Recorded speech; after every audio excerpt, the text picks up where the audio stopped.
ಈಗಾಗಲೇ ಈ ಎಕ್ಸ್ಟ್ರಾಪ್ ಶಾಸಕ ಮುನಿರತ್ನಗೆ ಸಂಕಷ್ಟ ಎದುರಾಗಿರೋದು ಒಂದು ಕಡೆ ಆದ್ರೆ ಮತ್ತೊಂದು ಕಡೆಯಲ್ಲಿ FSL ವರದಿಯಲ್ಲಿ ನಂದೇ ಧ್ವನಿ ಅಂತ ಬಂದ್ರೆ ಮುಂದೇನು ಹಾಗಾದ್ರೆ ಶಾಸಕ ಸ್ಥಾನಕ್ಕೆ ರಾಜೀನಾಮೆಯನ್ನ ಕೊಡ್ತೀನಿ ನಂದೇ ಧ್ವನಿ ಅಂತ ಪ್ರೂವ್ ಆದ್ರೆ ಅನ್ನುವಂತ ಮಾತನ್ನ ಮುನಿರತ್ನ ಹೇಳಿದ್ರು. ಮುನಿರತ್ನ ಅವರೇ, ನಿಮ್ಮ ಮಾತಿನಂತೆ ರಾಜೀನಾಮೆಯನ್ನ ಕೊಡಿ. ಮಾಜಿ ಕಾರ್ಪೊರೇಟರ್ ವೇಲು ನಾಯ್ಕರ್ ಈಗ ಆಗ್ರಹವನ್ನ ಮಾಡ್ತಾ ಇದ್ದಾರೆ. 2-3 ತಿಂಗಳ ಹಿಂದೆ ಶಾಸಕ ಮುನಿರತ್ನ ಜಾತಿ ನಿಂದನೆಯನ್ನ ಮಾಡಿದ್ರು.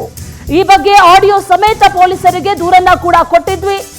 ಆ ಕೇಸ್ ಸಂಬಂಧ ಮುನಿರತ್ನ ಜೈಲು ವಾಸವನ್ನ ಕೂಡ ಅನುಭವಿಸಿದ್ರು. ಆ ನಂತರ ಹೊರಗೆ ಬಂದ್ರು.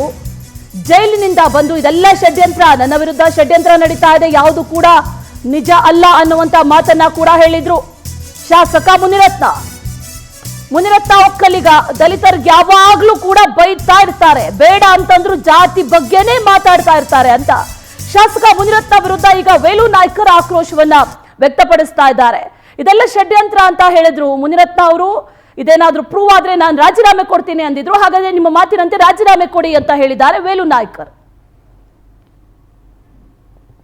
2.5 ತಿಂಗಳ ಹಿಂದೆ ಮುನಿರತ್ನ ನಮ್ಮ ಜಾತಿ ನಿಂದನೆ ಮಾಡಿದ್ದಾರೆ ಅಂತೇಳಿ ನನಗೆ ಸಾಕ್ಷ್ಯಾಧಾರ ದೊರಕದ ಮೇಲೆ ಬಾಯಲಿಕಾವಲ್ ಪೊಲೀಸ್ ಸ್ಟೇಷನ್ ಅಲ್ಲಿ ನಾನೇ ಮುನಿರತ್ನ ವಿರುದ್ಧವಾಗಿ ಕೇಸ್ ದಾಖಲಾತಿ ಮಾಡಿ ಆ ಕೇಸಲ್ಲಿ ಮುನಿರತ್ನ ಅರೆಸ್ಟ್ ಆಗಿ ಜೈಲಿಗೆ ಸಹ ಹೋಗಿದ್ರು.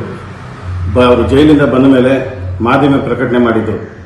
ನಾನು ಆ ಥರ ಯಾವತ್ತೂ ನಾನು ಒಕ್ಕಲಿಗರ ವಿರುದ್ಧವಾಗಿ ನಾನು ಮಾತಾಡಲಿಲ್ಲ, ದಲಿತರ ವಿರುದ್ಧವಾಗಿ ಮಾತಾಡಲಿಲ್ಲ, ಅದೆಲ್ಲ ಷಡ್ಯಂತ್ರ, ನನ್ನ ವಿರುದ್ಧವಾಗಿ ಷಡ್ಯಂತ್ರ ಮಾಡಿ ಸುಳ್ಳು ಕೇಸ್ ದಾಖಲಾತಿ ಮಾಡಿದ್ದಾರೆ. ಅದೇನಾದರೂ FSL ರಿಪೋರ್ಟಲ್ಲಿ ನನ್ನದೇ ವಾಯ್ಸ್ ಅಂತ ಏನಾದರೂ ದೃಢ ಆದರೆ ನಾನು ಒಂದೇ ಒಂದು ಕ್ಷಣ MLA ಪದವಿಯಲ್ಲಿ ನಾನು ಇರಲ್ಲ, ನಾನು ರಾಜೀನಾಮೆ ಕೊಡ್ತೀನಿ ಅಂತ ಹೇಳಿದ್ರು. ಅದು ಎಷ್ಟು ಅಪ್ಪಟ ಸುಳ್ಳು ಹೇಳ್ತಾರೆ ಅಂತ ಹೇಳಿದ್ರೆ, ಇದು ನಾನು ಏನು ಜಾತಿ ನಿಂದನೆ ಕೇಸ್ ಮಾಡಿದ್ದೀನಿ, ಅದ್ರ ಹಿಂದೆನೇ ಹಲವಾರು ಸಾರಿ ನಮ್ಮ ಜಾತಿಗಳ ಬಗ್ಗೆ ಬೈದಿದ್ದಾರೆ. ಒಕ್ಕಲಿಗರಂದ್ರೆ ಬಾಯಿ ಬಂದಂಗೆ ಬೈತಾರೆ, ದಲಿತರಂದ್ರೆ ಬಾಯಿ ಬಂದಂಗೆ ಬೈತಾರೆ. ಅವ್ರನ್ನ ಜೊತೆಗೆ ನಾವು ಜೊತೆಗಿದ್ದಾಗ ಇವೆಲ್ಲ ಒಳ್ಳೇದಲ್ಲ ಸರ್, ಬೇಡ ಸರ್ ಅಂತ ಹೇಳೋದು ಕೇಳ್ತಾ ಇರಲಿಲ್ಲ. ಹಾಗಾಗಿ ಮನಸ್ಸು ನೊಂದು ನಾವು ಅವತ್ತಿನ ದಿವಸ ಚೆಲುವರಾಜ್ ಹತ್ರ ಅದು ಏನಕ್ಕೆ ಬೈತಾರೆ ಮುನಿರತ್ನ ಅಂತ ಹೇಳಿದ್ರೆ, ಲಂಚದಾನ ಕೇಳ್ತಾರೆ. ಕಸದಲ್ಲಿ ಲಂಚದಾನ ಚೆಲುವರಾಜನ ಗುತ್ತಿಗೆದಾರನ ಹತ್ರ 30 ಲಕ್ಷ ಲಂಚ ಹಣ ಕೇಳ್ತಾರೆ. ಅವನು ಕೊಡಲ್ಲ ಅಂತ ಕಾರಣಕ್ಕೆ ನನ್ನ ಹತ್ರ ಬಂದು ಚೆಲುವರಾಜ್ ಹೇಳ್ತಾನೆ, ಈ ಥರ MLA ಅವ್ರಿಗೆ ಇಷ್ಟೆಲ್ಲ ಕಾಸು ಕೇಳ್ತಾರೆ, ಏನು ಮಾಡೋದು ಅಂತ. 10 ರೂಪಾಯಿ ಲಂಚ ಯಾರಿಗೂ ಕೊಡಬೇಡ, ನೀನು ನೇರವಾಗಿ ಒಳ್ಳೆ ಕೆಲಸ ಮಾಡ್ಕೊಂಡು ಹೋಗಿ ಏರಿಯಾನ ಶುದ್ಧವಾಗಿಕ್ಕೋ. ನಿನ್ನ ಲಂಚ ಹಣ ನೀನು ಯಾರಾದ್ರೂ ಕೇಳಿದ್ರೆ ಅದು ನಾನು ಕೊಡಬೇಡ, ನಾನು ನಿನ್ನ ಪರವಾಗಿ ನಿಂತ್ಕೊಂತೀವಿ ಅಂತ ನಾವು ಹೇಳಿರ್ತೀವಿ.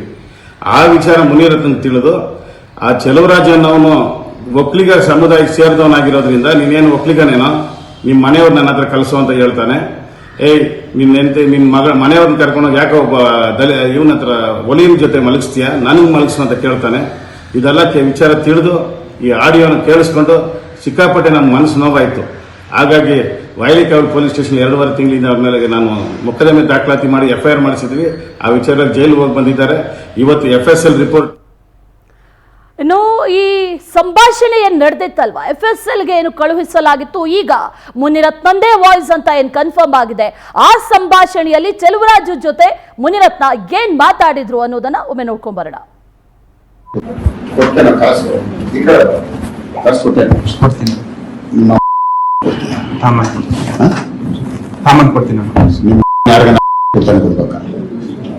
ಅಥವಾ ನೀನು ನನ್ನ ಮನೆಯವ್ರು ಬೇರೆಯವರು ಅಲ್ಲೋ ಬೇರೆಯವರು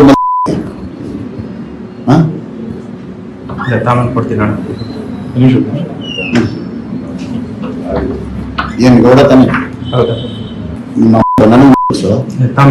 ಅಲ್ಲೋ ಬೇರೆಯವರು ಅಲ್ಲೋ ಯಾಕೋ ಸೇರಿದೆ ಒಬ್ಬ ಗೌಡ ಆಗಿ ಅವೆಲ್ಲ ಯಾಕೋ ಸಾಕ್ತಿದ. ನಾನು 5 ವರ್ಷ MLA ಕಣೋ, ಅವನು ಆಡ್ಕೊಂತಾನೋ, ಹೆಂಗಿಲ್ಲ ಮಾಡಕ್ ಕೊಡ್ತೀನಲ್ಲೋ, ಬಿಡ್ತೀನಿ ನೋಡಿ ನೀನು ಅಷ್ಟು ಸುಲಭವಾಗಿ. ಇದರಲ್ಲಿ 100ರಲ್ಲಿ ನಿನ್ ಕತೆ ಮುಗಿಸ್ತೀನಿ ಕಣೋ. ಅವನ ಏನಾಗತ್ತೋ